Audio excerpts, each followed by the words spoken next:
अस्सलाम वालेकुम गाइस, उम्मीद करता हूँ आप सब खैरियत से होंगे। आप सबकी ट्रेडिंग अच्छी जा रही होगी। जैसे कि आप सब जानते हैं कि आज मार्केट ने डिप ली है और ये चीज़ मैंने रात को अपने मेंबर्स से शेयर भी की थी। मैं आप लोगों को अभी डिस्कॉर्ड पर जाके वो सारी चीज़ें भी एक्सप्लेन करता हूँ। इंडेक्स पे जाएंगे, इंडेक्स डिस्कस करेंगे, कुछ बाय कॉल्स आप लोगों को शेयर करेंगे। पहले कुछ न्यूज़ है उनको देख लेते हैं। अलाइड बैंक की जहाँ तक बात की जाए, इनका रिज़ल्ट आया था। 4 रुपये का इन्होंने डिविडेंड डिक्लेयर किया, लेकिन ईपीएस थोड़ी सी इनकी जो है वो कम हुई है, कोई 11 साढ़े 11% के हिसाब से। पीआईसीटी की अगर बात की जाए तो ये इनके पैसे तो प्रॉफिट चल रहे थे, लेकिन ये एकदम से जो है वापस लॉस में चले गए। ईपीएस भी इनकी गिर गई है, जो कि ओबियसली किसी भी शेयर या कंपनी के लिए अच्छी चीज़ नहीं होती है। बैंक इस्लामी की जहाँ तक बात की जाए, इनकी भी जो रिजल्ट्स हैं वो काफ़ी डिस्टर्ब हुए हैं। 54% की जो है इनकी जो है ना डिप देखी गई है इनकी ईपीएस में और इनके प्रॉफिट्स में, इवन दो इन्होंने भी 1.5 रुपये का डिविडेंड दे दिया है। सुनहरी बैंक की जहाँ तक बात की जाए तो बैंकों के रिजल्ट काफ़ी ख़राब आ रहे हैं और सुनहरी बैंक ने भी डिप ली है और कोई 4% का इनका प्रॉफिट जो है वो भी गिरा है, लेकिन इन्होंने अनफॉर्चुनेटली डिविडेंड नहीं दिया। डाटा पोर्टल पे अगर हम जाएं तो 1000 पॉइंट मार्केट ने निकाल दी, 176,046 की मार्केट ने क्लोजिंग दी है। तो देखें जनाब, मैंने कल ये शेयर किया था पोस्ट, आप टाइम देख सकते हैं 10:48 PM पे, ठीक है। और मैंने अपने मेंबर्स को बताया था कि कल यहाँ पे सी पॉइंट के पास ना यहाँ पे 1000 पॉइंट की डिप आएगी और ऐसे आके मार्केट ना एक रेड कैंडल पोस्ट करेगी, ठीक है। और आप देख सकते हैं कि एग्जैक्ट वैसे ही हुआ जैसे ये मैंने यहाँ पे बनाया था कि रेड कैंडल पोस्ट होगी, एग्जैक्ट वैसी ही रेड कैंडल इसने यहाँ पे पोस्ट की है, ठीक है। अब इसके बाद मज़ीद आगे क्या होगा इसको देखेंगे। इसके अलावा काफ़ी लोग मेरे से सीनर्जी का पूछ रहे थे कि आप क्या करें, आप इसमें बाइंग करें या ना करें, क्या हमारी पोजीशन कंप्लीट होगी है। तो देखें, जो मैंने आप लोगों को 30/5/2026 को इसकी प्रोजेक्शन 1560 की दी थी, अल्हम्दुलिल्लाह कल के दिन में इसने डे हाई लगाया 15.75 का और हमारी पोजीशन कंप्लीट हो गई है। और ये 3 महीने का टाइम फ्रेम था, ये कल में पूरी होगी। और आप देख सकते हैं इसके बाद ही जो है इसमें करेक्शन आई है और एग्जैक्ट ये जगह जहाँ मैंने आप लोगों को बताया था कि इस जगह से आप लोगों ने एग्जिट करना है, यहीं से इसमें करेक्शन आई है, वापस इस पॉइंट को नहीं गया, ठीक है। तो ये इस तरह से जो है टेक्निकल्स होती हैं जिसके बेसिस पे हम आप लोगों को एंट्री और एग्जिट बता रहे होते हैं। इसके अलावा अब चलते हैं जाके इंडेक्स को थोड़ा सा डिस्कस करते हैं।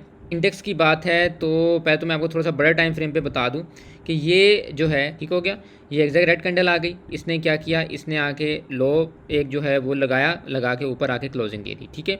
आपके पास क्लोजिंग 176,800 की आ रही है, वो ज़ाहिर सी बात है जब क्लोजिंग होती है तो वो फिर नेट होके आ जाता है, लेकिन इसकी क्लोजिंग जो थी 177 के पास ही हुई थी, ठीक है। ये आप देख सकते हैं कि इसकी जो क्लोजिंग थी ये 177 के पास हुई थी, सही हो गया। अब ये है कि इंपॉर्टेंट चीज़ ये है कि अगर ये कल के दिन में जाके अपना ये लो ना ब्रेक करे ना, मैं आप लोगों को छोटे टाइम फ्रेम पे दिखाता हूँ, तो आप ये देखें कि इसमें बड़ी मज़ेदार सी बुलिश डाइवर्जेंस इस टाइम बन रही है, ठीक है। अगर ये जाके अपना आज का जो डे लो है 176,600 वाला, ठीक है, ये लो अपना नहीं ब्रेक करता ना, तो इंशाल्लाह आपकी मार्केट जो है यहाँ से रिवर्स हो जाएगी। ये गैप था ये भी फिल हो गया है, ठीक है। इसी गैप की वजह से मैंने आप लोगों को ये बात बताई थी। ये जो मैंने आप लोगों को कल चार्ट शेयर किया था, मैंने इसलिए शेयर किया था क्योंकि यहाँ पे गैप पड़ा हुआ था, तो उसी की मैंने बात की थी कि रेड कैंडल यहाँ पे आ सकती है और ये जो है मार्केट यहाँ से 1000 पॉइंट जो है गिरा सकती है। और वही मार्केट ने किया है कि यहाँ से उसने जाके 1000 पॉइंट तोड़े और इस गैप को फिल किए। जो अपना गैप था ना, इसका मैं आपको बना के भी दिखा देता हूँ। यहाँ पे ये गैप पड़ा हुआ था, ठीक है। इसने जस्ट ये ग्रीन कैंडल डाल के विक मार्केट्स का गैप फिल किया। अब ये है कि गैप फिल हो गया है, बुलिश डाइवर्जेंस आ गई है। अगर ये बुलिश डाइवर्जेंस यहाँ से प्ले हो जाती है और ये अपना डे लो नहीं तोड़ता तो इंशाल्लाह यहाँ से आपकी जो प्रोजेक्शन है बड़ी कमाल की है। पहले टारगेट आपके पास 180 है, 180 के बाद 183 है, इसके बाद आपके पास 185 एंड देन 188 है। तो काफ़ी अच्छे टारगेट्स हैं। ABCD पैटर्न स्टिल इंटैक्ट है, नहीं अभी इसका टूटा।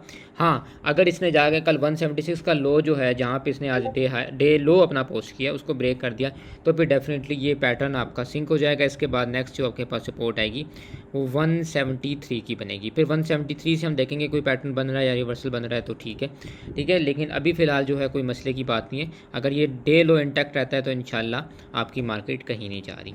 कुछ स्टॉक्स देख लेते हैं, उनकी डिस्कशन कर लेते हैं। OGDC की जहाँ तक बात की जाए, अगर आपने इंट्राडे करना हो तो किया जा सकता है। 312 का SL रख लें और अपसाइड जाता है 316 और 318 तक इसमें जगह मौजूद है। जहाँ तक बात की जाए FFC की, तो इसमें भी बड़े मज़ेदार जो है बुलिश डाइवर्जेंस बन रही है और 540 का अगर ये अपना लो नहीं ब्रेक करता तो ये इंशाल्लाह यहाँ से रिवर्स हो जाएगा। एंग्रो की जहाँ तक बात की जाए, काफ़ी टाइम से ये जो है डिप दे रहा है और करेक्ट हो रहा है। अब ये है कि अगर ये 264 का अपना लो जिसको इसने आज टेस्ट किया इसको नहीं तोड़ता तो इंशाल्लाह ये यहाँ से बढ़ जाएगा, ठीक है। अच्छा, इसके बाद नेक्स्ट हमारे पास नेटसोल है। नेटसोल भी बार बार अपनी मेजर लोस को टेस्ट कर रहा है। अगर ये 119 का लो नहीं तोड़ता तो इंशाल्लाह ये भी बढ़ जाएगा और 123 जाके टेस्ट कर देगा। काफ़ी लोग रिफाइनरीज़ का पूछ रहे हैं, तो देखिए रिफाइनरी ऑलरेडी अपने जो टॉप है वो टेस्ट कर चुकी है।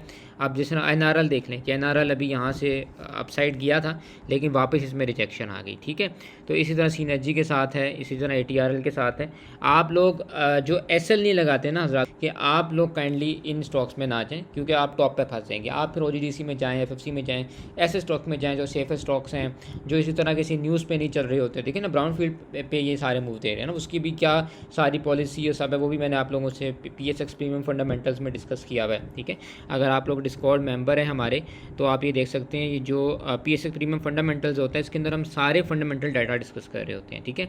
और वो इसीलिए किया जा रहे होते हैं ताकि आप लोगों को टाइमली जो है ना अपडेट्स मिल जाएँ। तो वो जैसा मैंने ब्राउन फील्ड उसमें डिस्कस की थी उसको आपने देखा है, उसमें सारा जो है ये गेन आया है और उसी की बेसिस पे मैंने आप लोगों को सीनर्जी बताया था। और उसकी रीज़न थी क्योंकि जो सीनर्जी जैसा छोटा स्टॉक है, इतना छोटा स्टॉक बिला वजह डबल नहीं होता। अगर मैं आपको कह रहा था कि डबल हो रहा है तो मैंने उसमें एक्सप्लेन भी किया था कि मुझे क्यों लग रहा है डबल होगा, क्योंकि उसमें पैटर्न बन रहा था। और वो पैटर्न क्यों कंप्लीट होगा, क्योंकि जाहिर सी बात है इतने छोटे शेयर 20 रुपये से छोटे शेयर में हमेशा कोई ना कोई न्यूज़ होती है जो उसको जो है ना पंप देती है। तो वही एक्सपेक्टेशन थी कि शायद ब्राउन फील्ड जो है वो हो जाए, क्योंकि रिफाइनरी में और कोई भी न्यूज़ जो है वो सर्कुलेट नहीं कर रही थी और उसके ऊपर ही उसने गेन दिया।